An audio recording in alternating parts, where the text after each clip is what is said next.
بسم اللہ الرحمن الرحیم. میں ہوں الطاف ملک. آپ دیکھ رہے ہیں میرا یوٹیوب چینل محمد الطاف ملک.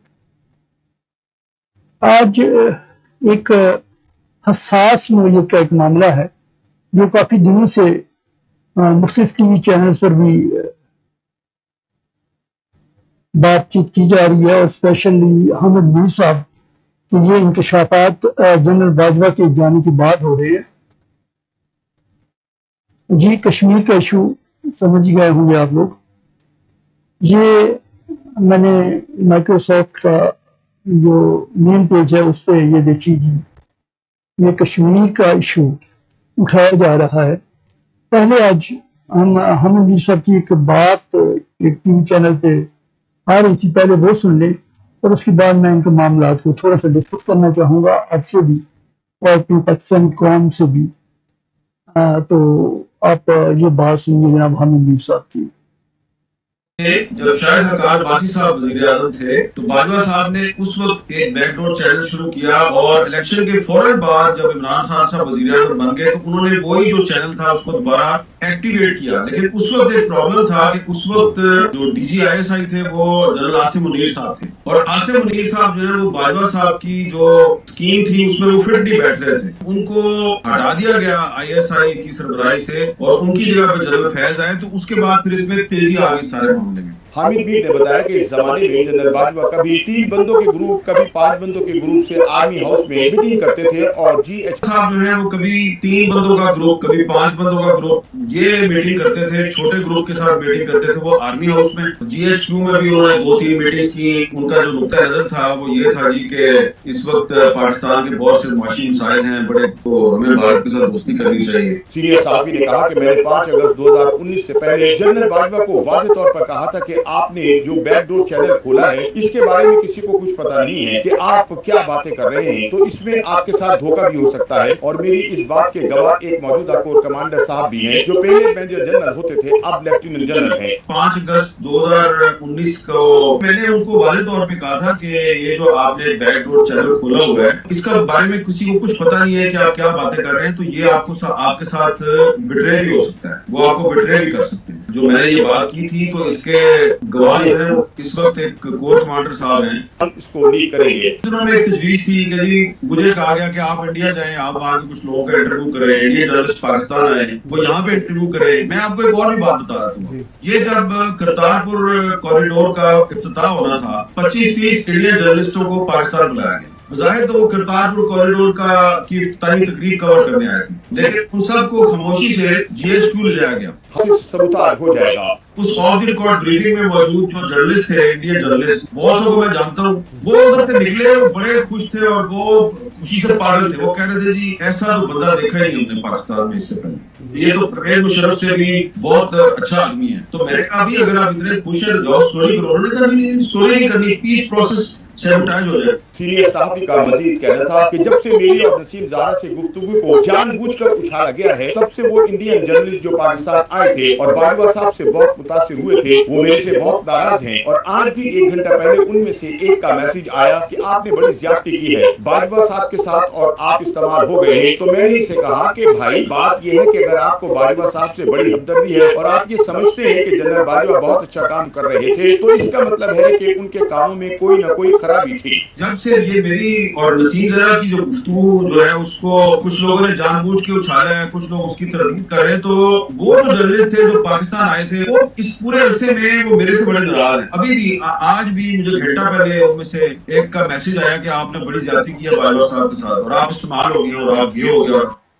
جناب یہ تھے ہمارے حامد میر صاحب. جی تو جناب میں بعد میں نسیم زہرا اور ایک انٹرویو ایک پروگرام کے دوران انہوں نے یہ بھی بتایا کہ ہمیں بھی 25 افراد کو بلا کے جنرل صاحب نے جی ایچ یو میں بریفنگ دی تھی اور یہ بتایا تھا کہ ہم کشمیر کا مسئلہ حل کرنے جا رہے ہیں اور بعد وہ ڈپلومیسی چل رہی ہے. اور اس کے بعد یہ پتہ لگتا ہے پھر روز نئے انکشافات ہوتے ہیں جس میں حامد میر صاحب نے یہ بتایا ہے کہ جناب پھر شاہ محمود کو پتہ لگا، پھر عمران خان کو بتایا گیا کہ، اور پھر وہاں بیوروکریٹس جب باجوہ صاحب گئے تو وہاں بیوروکریٹس کو بٹھا کے اور یوں یہ معاملہ رفع دفع کیا گیا. یعنی اگر پرویز دیکھا جائے تو پرویز مشرف کے دور میں بھی ایک دفعہ ایسے ہوا تھا کہ بیک ڈور ڈپلومیسی ہو رہی ہے. مجھے صرف حامد میر صاحب پاکستان کی صحافی حلقہ یہ بتا دیں کہ کشمیر صرف آپ 50 یعنی صحافی اور جو بیوروکریٹس جو صرف اسلام آباد میں بیٹھتے ہیں ان کا مسئلہ ہے. پورا پاکستان مر جائے, پورا پاکستان برباد ہو جائے, یہ 25 کروڑ عوام مر جائے, مگر آپ لوگوں نے اپنی ضد انا اس کو نہیں چھوڑنا, آپ نے کشمیر کو نہیں چھوڑنا. مجھے بتا دیجئے اب کشمیر لیتے لیتے آپ نے پورے پاکستان کا بیڑا غرق کر دیا ہے, اور اس کے ذمہ دار کون ہیں؟ یہ صحافی ہیں. ہمیں تو یہ بتایا گیا تھا کہ جو جنرل ہیں یہ ہمیں کشمیر کا مسئلہ حل نہیں کرنے دیتے. آج آپ کہہ رہے ہیں کہ جنرل تو کرنا چاہتے ہیں, ہم نہیں کرنے دے رہے. مجھے بتائیے آخر وہ کون سے ایسے بیوروکریٹ ہیں, کون سے ایسے لوگ ہیں, مراعات یافتہ تنخواہ ہے جو 22 کروڑ عوام یا 25 کروڑ عوام کا بیڑا غرق کر کے اور اپنی چودراہٹ کے لیے انڈیا سے صلح نہیں کرنا چاہ رہا. مشرف بھی کرنا چاہ رہا تھا, پھر بیک ڈپلومیسی جناب نواز شریف بھی کرنا چاہ رہے تھے, اور وہ بھی چاہ رہے تھے. ہر بندہ دوسرے پہ الزام لگا دیتا ہے اور یہ نہیں بتاتا کہ ہم اگر صلح کر لیں, اور اگر چلے کسی معاملے پہ ہم سیٹلمنٹ ہو جائے تو کم سے کم ہم جس ذلت سے یہ پاکستانی قوم گزر رہی ہے, یہ دھمکیاں لگ رہی ہیں اور لوگ بیچارے پاکستان کو چھوڑ کے بھاگ رہے ہیں, صبح شام لوگ خودکشیاں کر رہے ہیں, کھانے کو ان کے پاس کچھ نہیں ہے, نوکریاں ان کے پاس نہیں ہیں, آپ مراعات یافتہ طبقہ ہیں. کیا پاکستان صرف اسلام آباد کا جو 2-4-5 لاکھ کی آبادی کا شہر ہے صرف وہی ہے؟ آپ صرف اسلام آباد کو نہ دیکھیں, سندھ تھپارکر کو دیکھیں, بلوچستان کے بیک ورڈ ایریے دیکھیں, پنجاب کے بیک ورڈ ایریے دیکھیں جہاں پینے کا پانی نہیں ہے, اور آپ لوگ صرف یہ چاہتے ہیں کہ جی وہ مسئلہ کشمیر حل کرنے جا رہا تھا. تو یہ تو خوشی کی بات ہے کہ کون سی ایسی قیامت آ گئی ہے. وہ جو آپ نے کہہ رہے ہیں, کبھی آپ کہتے ہیں کہ جنرل باجوہ نے یہ غداری کی, کبھی عمران خان کہتا ہے یہ غداری کی, اور پاک فوج ہے تو ہم ہیں. جب تک پاک فوج نہیں ہے, اور اس کے بعد آپ لوگوں کی مجھے صرف اتنا بتا دیں کہ 71 میں بھٹو صاحب نے فیکٹریاں نہیں تھی, سارے نیشنلائز کرنی تھی, وہ کوئی ایک فیکٹری کا نام بتا دیں نہیں چل رہی ہو. آج آپ کہتے ہیں کہ فوجی چلا رہے ہیں, اور فوجی نہ ہوتے تو میرے خیال میں آپ لوگ 72 میں ختم ہو گئے ہوتے. اور اگر وہ کسی جگہ صلح کرنا چاہتے ہیں, وہ ان کی فیکٹریاں مجھے بتائیں نا جی. آپ وہ کہتے ہیں کہ یہ فیکٹریاں چلا رہے ہیں, سیمنٹ کی فیکٹری چلا رہے ہیں, شوگر مل چلا رہے ہیں, فلاں چیز چلا رہے ہیں, فلاں چیز, اور ہے تو پاکستان میں صرف انہیں کی نہیں مرنا جو کچھ کما رہے ہیں. باقی کون سا پرائیویٹ آدمی ہے جو جس کو آپ لوگوں نے چلانے دیا ہے؟ جو سیاستدان کا ہاتھوں چڑھ جاتا ہے تو وہ جب منی کی گورنمنٹ آتی ہے وہ دوسرے کو رگڑ دیتا ہے, جب دوسری گورنمنٹ آتی ہے وہ منی کو رگڑ دیتا ہے. اور یہاں پاکستان میں تمام لوگ انڈسٹری بند کر کے باہر چلے گئے ہیں. پھر آپ کہتے ہیں کہ جی یہ غدار ہے. مجھے بتائیے نہیں, فاطمہ جناح بھی غدار تھی, بے نظیر بھٹو بھی غدار تھی, شیخ مجیب بھی غدار تھا, اور آج پی ٹی آئی بھی غدار ہے. اور خدا کے بندے, خدا کا نام لو, خدا کا نام لو. آپ یہ غداری کھیلنا چھوڑیں اور پاکستان کے بارے میں سوچیں. اگر کوئی بیک ڈور ڈپلومیسی سے کشمیر کا مسئلہ ہوتا ہے تو اسے حل کریں. یہ کبھی آپ سے جموں سے نہیں ہونا, نہ میگھالیہ سے ہونا ہے. اور بعض خام خواہ آپ لوگوں نے پابندیاں عائد کی ہوئی ہیں کہ نہ انڈیا ادھر آ سکے. جو انڈیا کی جو چیز ہوتی ہے وہ دبئی جاتی ہے, پھر ہمارے پاس پہنچتی ہے. پاکستان کی جو چیز ہے وہ پہلے دبئی جاتی ہے, پھر وہاں پہنچتی ہے. مجھے بتائیے, اب آپ یہ کہہ رہے تھے کہ سعودی عرب نے $500 ارب, ہم صرف 1 ارب ڈالر کے لیے بھیک مانگتے پھرے ہیں. اس نے $500 ارب لگائے ہیں اپنی جو نئی سٹی بنا رہا ہے, اور باقی اس نے کتنے $100 ارب جو ہے اپنی ترقی پہ خرچ کی ہیں. اس نے پورا مکہ گرا دیا, مدینہ گرا دیا. اور اس کے صرف ریاض سٹی میں جو اس کے پروجیکٹ چل رہے ہیں, وہ چلا رہے ہیں, وہ دیکھیں. انہوں نے سعودی عرب نے اپنی تمام ایسے ممالک جن کے ساتھ ان کے سفارتی تعلقات نہیں تھے, ایران کے ساتھ نہیں تھے, شام کے ساتھ نہیں تھے, یمن کے ساتھ نہیں تھے, انہوں نے نہ صرف اپنے تعلقات بحال کی ہیں, وہ بہتری کی طرف جا رہے ہیں. وہ دنیا میں جو اکنامک پاورز ہے وہ لا رہے ہیں, اور ہم ہیں کہ کھڑے میں جنرل یہ کر گیا, فلاں جنرل یہ کر گیا, یہ اب سارے غدار پاکستان میں پی ٹی آئی میں آ گئے ہیں. یہ پی ٹی آئی چھوڑ دے تو غدار نہیں ہے, جو پی ٹی آئی میں رہ گیا تو غدار ہو جاتا ہے. تو خدا کے بندے پاکستانی قوم کے بارے میں سوچو, پاکستانی لوگوں کے بارے میں سوچو. اپنی فوج کو بیٹھے ہوئے آپ لوگ ٹی وی پہ بیٹھ کے گالیاں دے رہے ہو, ہمیں کہتے ہو کہ ہم غدار ہیں.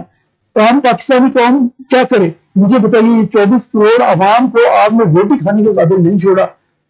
کبھی حامد میر صاحب اٹھتے ہیں, کبھی سلیم صادق صاحب اور چودھری جاوید صاحب اٹھتے ہیں اور ہمیں بھاشن دیتے ہیں بیٹھ کے ٹی وی پہ. اور تم لوگ باہر نکل کے دیکھو کہ یہاں غریبوں کے ساتھ کیا ہو رہا ہے. اور غریبوں کے ساتھ کیا, بلکہ آج کل تو ایک نیا پہلو چل رہا ہے. یہ جو ٹرینڈ پاکستان میں چلا ہوا ہے, یہ کبھی ہم لیبیا کے بارے میں, لبنان کے بارے میں کرتے تھے. لیبیا میں وہ جی اتنی سختی ہے, سعودی عرب میں اتنی سختی ہے, شام میں یہ سختی ہے, وہاں بادشاہ جو ہے وہ وہاں تو یہ کبھی ایسا ہوا ہے کہ لوگ گھروں میں گھس جائیں, پولیس گھس جائے اور وہاں سے لوگوں کو اٹھا کے لائیں اور پھر ماریں, بے جہاد تشدد کریں.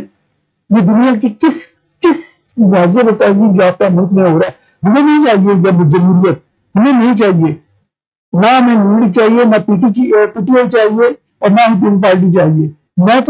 ہم تو یہ چاہتے ہیں کہ ہمیں روٹی دے دو, بھوک نہ مارو ہمیں. یہ مسئلہ کشمیر حل کرو خدا کے بندو. حل ہو رہا ہے, مجھے نہیں اب سمجھ آتی کہ ہماری بیوروکریسی نہیں چاہتی, ہماری فوج نہیں چاہتی. ہمیں تو یہ بتایا گیا تھا کہ یہ بیوروکریسی نہیں ہوتی, فوج نہیں ہوتی. آپ مراعات ختم کریں ان کی, جو عدلیہ کتنی زیادہ مراعات دی ہوئی ہیں, لوگ مر رہے ہیں, آپ ان کے مراعات دیے جا رہے ہیں. غریبوں کو دینے کے لیے کچھ بھی نہیں ہے. تو خدا کا نام دے, پاکستان آتا ہے اور ہم نہیں چاہتے. ہم چاہتے ہیں کہ مطلب کشمیر حل ہو, ہم نہیں چاہتے کہ ہمارے پاس فوج نہ ہو, ہماری فوج ہونی چاہیے. اب اگر آپ کو صرف یہ لگتا ہے کہ یہ انتخابات نون لیگ کو جتوانے اور پیپلز پارٹی کو جتوانا ہے, تو میرا بھائی بھاڑ میں جائے, نون لیگ بھاڑ میں جائے, پیپلز پارٹی بھاڑ میں جائے, پی ٹی آئی.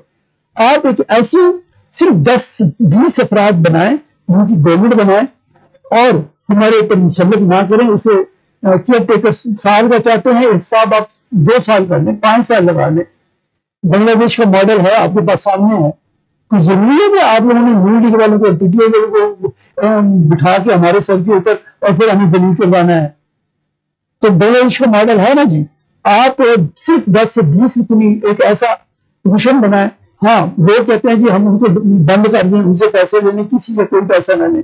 پاکستان میں انڈسٹری چلا دیں, فیکٹریاں چلا دیں اور بیچارے لوگوں کو روزگار مہیا کریں, ان کو یہ چیزیں سستی کر دیں. یہ جو اگلے تللے ہیں, فوجیوں اور جنرلوں کے ہیں, عدلیہ میں ہیں, بیوروکریٹس کے ہیں, یہ اگلے تلے ختم کر دیں. آپ 10 سے 15 رکنی کابینہ بنائیں فیڈرل میں, اور پنجاب میں بھی 10 سے 15 رکنی گورنمنٹ بنائیں, کیئر ٹیکر بنائیں, جو 2 سال بعد. پہلے میں نہیں چاہتا کہ آپ احتساب کی تقریر میں پڑھ کے پھر ہمیں ذلیل کریں, کسی کو کچھ گرفتار نہ کریں.